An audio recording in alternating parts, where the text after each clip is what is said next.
मराठी कथा हृदयात प्रीत बहरली प्रवास प्रीतीचा. Welcome to the city of love my dear love. Kabir हळूच तिच्या कानात म्हणाला.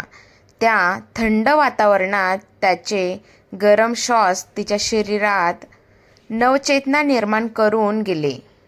काही अंतरावर हेलिकॉप्टर खाली उतरले आणि मग तो पण तिला खाली घेऊन आला. पॅरिस ती खाली उतरताच दूरवर दिसणाऱ्या भव्य आयफेल टॉवरकडे बघत पुटपुटली. पॅरिस. त्याने तिला मिठीत घेतलं आणि दोघे पण ते झगमगीत दृश्य पाहू लागले. Sir, car is ready. एक माणूस अदबीने येऊन म्हणाला. आपण इथं किती दिवस आहोत? जान्हवीने विचारलं. As you wish, we can stay here. त्याने उत्तर दिलं. 2 दिवस ठीक आहे. ती हसत म्हणाली. What, just 2 days? त्याने भुवया वर करून विचारलं. घराची ओढ लागली आहे आता, ती म्हणाली. त्याचवेळी त्याने तिला डायरेक्ट हातावर उचललं. तशी ती डचकली. कबीर, काय करताय? तिने घाबरून विचारलं. How dare you miss someone else when I am here with you. त्याने तिला गाडीत बसवत विचारलं आणि स्वतः पण तिच्या शेजारी बसला. जान्हवी काहीच बोलली नाही. तो तिला तिथल्याच जवळच्या हॉटेलमध्ये घेऊन गेला. रूममध्ये येताच ती बाल्कनीत आली तर समोरच आयफेल टॉवरवर रंगाची उधळण होत होती. आज तिला कळत होतं का लोक इथं येण्यासाठी वेडे होते. आज तिला कळालं की का लोक इथे येण्यासाठी वेडे होतात. खरंच खूप सुंदर दृश्य होतं. आसपास लोकांची विशेषतः कपलची गर्दी जाणवत होती. पुढचे 2 ते 3 दिवस ते लोक पॅरिसमध्येच होते. त्याने तिला तिथली म्युझियम, नद्या, ऐतिहासिक स्थळ सगळीकडे फिरवलं. शिवाय आसपास जे काही चांगलं होतं ते पण त्याने तिला दाखवलं. मला काय हनीमून मध्येच वर्ल्ड टूर करून द्यायची आहे का? पहिलं स्वित्झर्लंड, नंतर पॅरिस. उद्या कुठे? तिने त्याच्या मिठीत विचारलं. ते दोघेही आताच फिरून गाडीतून परत येत होते. तुला वाटेल ती कंट्री सांग. Well I will go there. तो हसत तिच्या केसातून हात फिरवत म्हणाला. आता इंडिया. आपण घरी जाऊ. ती लगेच म्हणाली. ओ, आर यू बोरेड? त्याने तिला दूर करून विचारलं. नाही, तुमच्यासोबतच मी आयुष्यभर कधीच बोर नाही होणार. पण हो, मी आपल्या देशाला आणि माणसांना, घराला, सगळ्यांनाच पण खूप मिस करते. ती तोंड बारीक करून म्हणाली. Okay, tomorrow we will return. तो म्हणाला. तेव्हाच त्याची गाडी थांबली. So last night in Paris, it should be memorable. Kabir म्हणाला. तिने प्रश्नार्थक नजरेने त्याच्याकडे पाहिलं. गेट डाऊन, तो म्हणाला. दोघेही खाली उतरले. समोर लाइटिंगमध्ये पूर्ण एरिया सजवला होता. आसपास काहीच नव्हतं आणि त्याच्या मधोमध एक सजवलेला टेबल, 2 खुर्च्या होत्या. कबीरने हाक मारली. तसंच जान्हवीने त्याच्याकडे पाहिलं. त्याने हात पुढे केला होता. मला वाटलं आपण हॉटेलमध्ये जाणार. तिने त्याच्या हातात हात देत विचारलं. नॉप. तो फक्त तेवढाच म्हणाला आणि तिला घेऊन त्या टेबलजवळ गेला.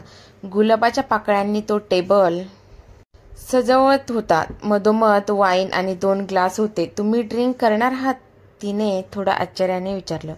कारण पूर्ण हनीमूनमध्ये त्याने ड्रिंक करणं टाळलं होतं. We both. तो गालात हसत म्हणाला आणि तिचा चेहरा आश्चर्याने भरला. नाही, ती नकारार्थी मान हलवत म्हणाली.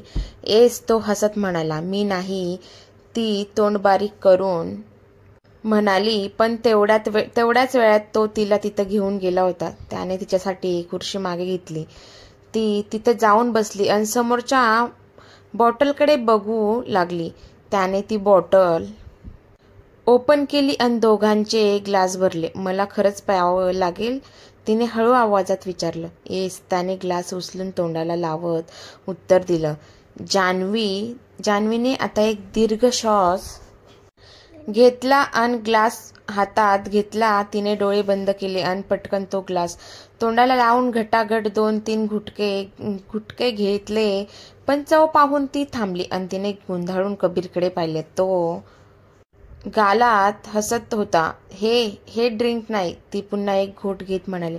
इट्स अ लाईम सोडा, तो हसत म्हणाला आणि तिने डोक्याला हात लावला. हा सनकी बटाटा उगीच घाबरत असतो. तिने हसत हसत तो पूर्ण पिऊन टाकला. आता हॉटेलमध्ये जायचं, तिने विचारलं. नो, आज या आकाशाखाली झोपायचं, तो म्हणाला. नाही, तुम्ही जोक करत आहात, ती हसत म्हणाली. उत्तरा दाखल तो उठला आणि त्याने तिला पुन्हा उचलून घेतलं. तिने पण त्याच्या गळ्यात हात गुंफले आणि त्याच्याकडे बघू लागली. इथं आल्यापासून ती त्याच्यासोबत जिथं जिथं फिरत होती तिथं मुली त्याच्याकडे अट्रॅक्ट होत होता. हॉटेलमधल्या वेटर मुलीच्या डोळ्यात सुद्धा त्याच्यासाठी अट्रॅक्शन दिसत होतं. पण त्याची नजर मात्र फक्त तिच्यावर असायची.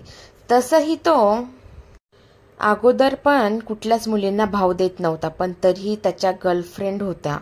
पण आता त्याच्या नजरेत फक्त तिच्यासाठी प्रेम होतं. त्यामुळे ती मनोमन खुश झालेली. हेअर इट इज, तो म्हणाला. तसं तिने समोर पाहिलं, पण एक मोठा बेड समोर होता.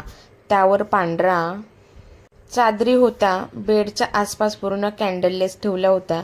त्याने अलगद तिला मऊ मऊ बेडवर ठेवलं आणि स्वतः सुद्धा तिच्या शेजारी जाऊन झोपला. कबीर, आपण खरंच इथं झोपायचं आहे, तिने आसपास बघत विचारलं.